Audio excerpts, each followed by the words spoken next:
மதுரை மீனாட்சி அப்பளம் YouTube channel நேயர்கள் அனைவருக்கும் வணக்கம்.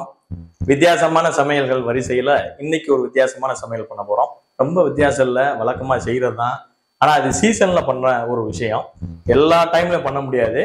அந்த சீசன்ல கிடைக்கக்கூடிய அந்த பொருளை வச்சு பண்றது.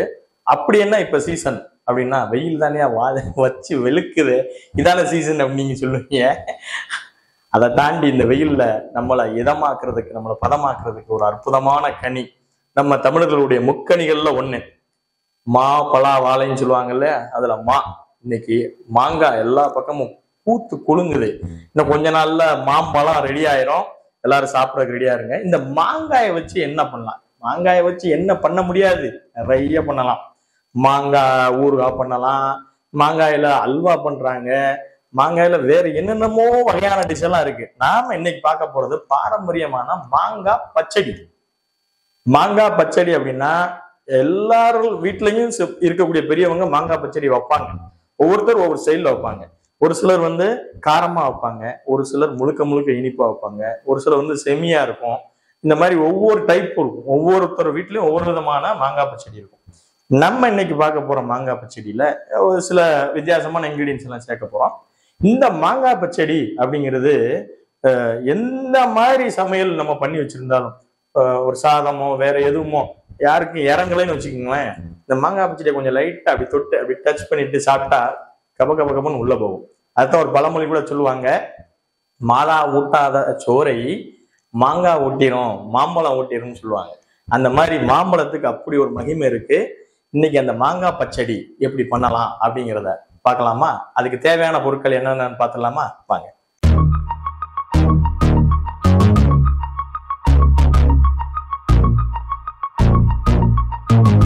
மாங்காய் பாத்தீங்களா, ஃப்ரெஷ்ஷா பறிச்ச மாங்காய் நிறைய இருக்கு. நம்ம இவ்வளவுலாம் செய்ய போறது இல்ல, இதுல ஒண்ணு மட்டும் நம்ம எடுத்துக்க போறோம். மண்டவெல்லம் அப்படிங்கிறது ரொம்ப தூய்மையான ஒரு இனிப்பு.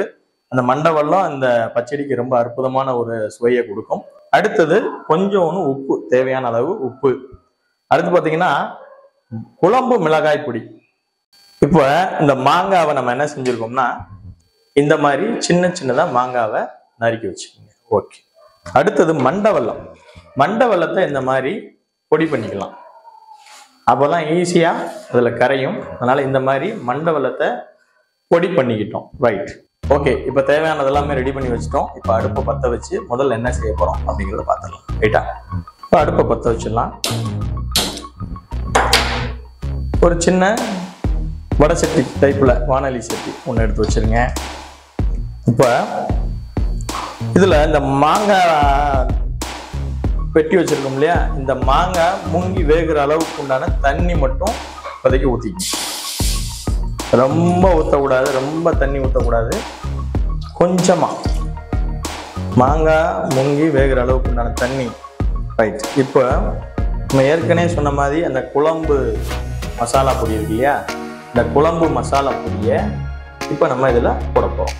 ரைட்டா? குழம்பு மசாலா பொடி எடுத்து வச்சிருக்கோம்.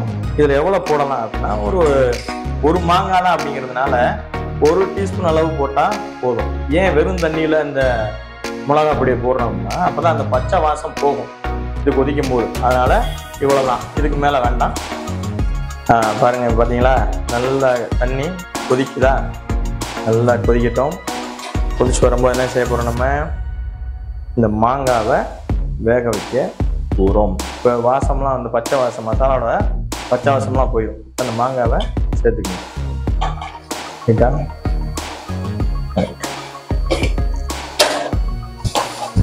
இந்த மாங்காய் முங்குற அளவுக்கு தான் தண்ணி இருக்கு இல்லையா, ரொம்ப நம்ம சேர்க்கலாம்.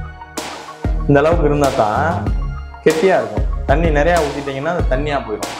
அதனால மாங்காய் முங்குற அளவுக்கு தண்ணி. இது இப்போ நல்லா வேகணும். அப்போ என்ன செய்யலாம், ஒரு மூடி போட்டு மூடி வச்சிடலாம். ஒரு 1/4 மணி நேரம் ஆகட்டும். ரைட்? வெந்துருச்சான்னு பார்க்கலாமா? தண்ணி நல்லா வத்திருச்சு, ஆனால் இன்னும் வேகலை. அதனால் என்ன பண்ணலாம் அப்படின்னா, இன்னும் கொஞ்சம் தண்ணி ஊற்றி அதே அளவுக்கு முங்குற அளவுக்கு கொஞ்சம் தண்ணி ஊற்றினோம்னா இது வெந்துடும். மறுபடியும் இதை மூடி வச்சிருவோம். ஒரு 10 நிமிஷம் ஆகட்டும். A few minutes later. இப்படி ஓரளவுக்கு வெந்திருக்கும். இதை நீங்க அப்படியே கரண்டி வச்சு அப்படியே மசிச்சு விட்டீங்கன்னா கொஞ்சம் கொல கொலன்னு ஆயிரும். ரொம்ப மசிக்கணும் இல்லை, ஓரளவுக்கு நல்லா மசிச்சுட்டு அதுக்கப்புறம் வெல்லம் சேர்க்கும் போது அது ஆட்டோமேட்டிக்கா இது இன்னும் கொஞ்சம் நம்ம அந்த அல்வா பதத்துக்கு வந்துடும். இந்த மண்டவளத்தை எடுத்து சேர்த்துக்கணும். இதுல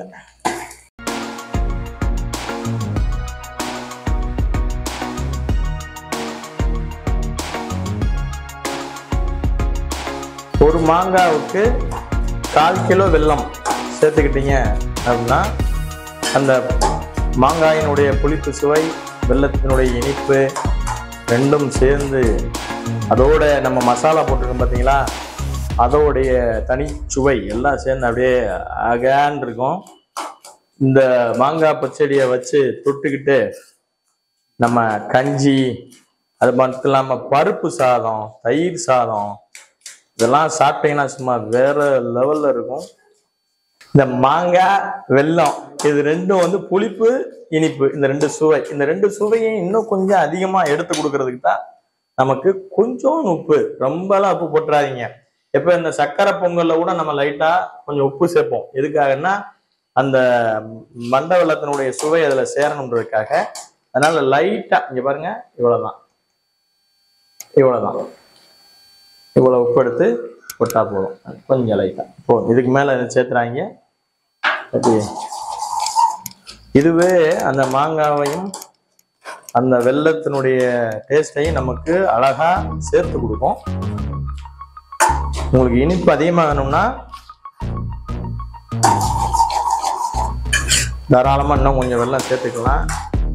இதுவே போதும் நினைக்கிறேன். இந்த பாகுலே கொஞ்ச நேரம் வெந்தது அப்படின்னா இன்னும் கொஞ்சம் அது ஒரு அல்வா. இங்க பாருங்க, பார்க்கவே நல்லா இருக்கா. அடுப்பு கொஞ்சம் குறைச்சே வச்சுக்கோங்க.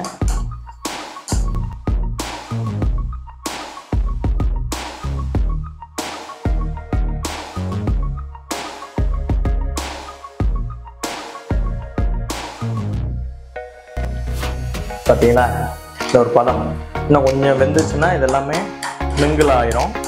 கொஞ்சம் நேரம் இப்படியே குத்தி விட்டுட்டே இருந்தீங்கன்னா அந்த இதோட சேர்ந்து நமக்கு ஒரு நல்ல பதத்துக்கு இந்த மாங்காய் பச்சடி வந்துடும். கொஞ்ச நேரம் கைவிடாம இப்படி செஞ்சுக்கிட்டே இருங்க.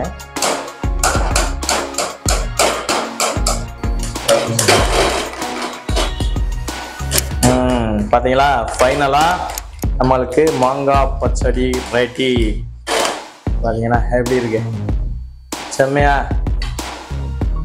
அப்படியே ஒரு அல்வா மாதிரியே இருக்கும். இதை அப்படியே எடுத்து வச்சு நான் சொன்ன மாதிரி தயிர் சாதம், சாம்பார் சாதம், அதுக்கு சைட் டிஷ்ஷாக வச்சு சாப்பிடலாம். இல்லாட்டி வெறுமனே இதை சாப்பிடலாம். அவ்வளோ அழகா இருக்கும், அருமையா இருக்கும். நமக்கு மாங்காய் பச்சடி ரெடி. இங்க பாருங்க, அப்படியே சுட சுட சுட சுட சுட சுட மாங்காய் பச்சடி ஒரு மாதிரி சாப்பிட்டா போதும். இப்போ கொஞ்சம் கொஞ்சம் கொஞ்சம் இருக்கு மாங்காய், அப்படியே கொஞ்சம் முழுசா இருக்குல்ல, இருக்கலாம். அது கொஞ்சம் கிறிஸ்பியா இருக்கும் சாப்பிட்றதுக்கு. அப்படி இருந்தால் இன்னும் கிரன்ச்சியா இருக்கும், நல்லா இருக்கும். இதுதான் பக்குவம். முடிஞ்சு மாங்காய் பச்சடி ரெடி. பார்த்தீங்களா, மாங்காய் பச்சடி ரெடி. ரொம்ப சூப்பராக இருக்குல்ல பார்க்குறதுக்கு. திருநெல்வேலி அல்வா மாதிரியே இருக்கா கலரு, அருமையாக இருக்கும். ரொம்ப ரொம்ப சிம்பிளான டிஷ்ஷு, ஈஸியாக சீக்கிரமாக வச்சு கொடுத்துடலாம். வீட்டில் ஆளாளுக்கு ஒன்று கேட்பாங்க. எனக்கு வந்து வடகம் வறுத்து கொடுத்தா தான் சாப்பிடுவேன், எனக்கு மிச்சர் வாங்கி வைக்கணும், எனக்கு எதாவது கூட்டு வைக்கணும், எனக்கு எதாவது பொரியல் வைக்கணும். இப்படி பல மாதிரி பல விதமான டேஸ்ட்ல ஆள் இருப்பாங்க. அவங்களுக்கு எல்லாத்துக்கும் ஒரே தேர்வு இந்த மாங்காய் பச்சடி. இந்த மாங்காய் பச்சடி மட்டும் கொடுத்தீங்க அப்படின்னா அது இதுன்னு எதையும் கேட்க மாட்டாங்க. அழகா இதை தொட்டுட்டு நீட்டா சாப்பிடுவாங்க. இன்னைக்கு வித்தியாசமான சமையல்ல ரொம்ப சிம்பிளான ஒரு விஷயத்த சீசன்ல கிடைக்கிற ஒரு விஷயத்தை வச்சு பண்ணக்கூடிய ஒரு டிஷ்ஷை ஞாபகப்படுத்தியிருக்கோம். அவ்வளவுதான். இனி தொடர்ந்து வித்தியாசமான சமையல்கள்ல நிறைய வித்தியாசமான டிஷ்ஷோட உங்களை சந்திக்கிறேன். அது வரைக்கும் உங்களிடமிருந்து விடைபெறுவது உங்கள் கோபிகிருஷ்ணன். வணக்கம்.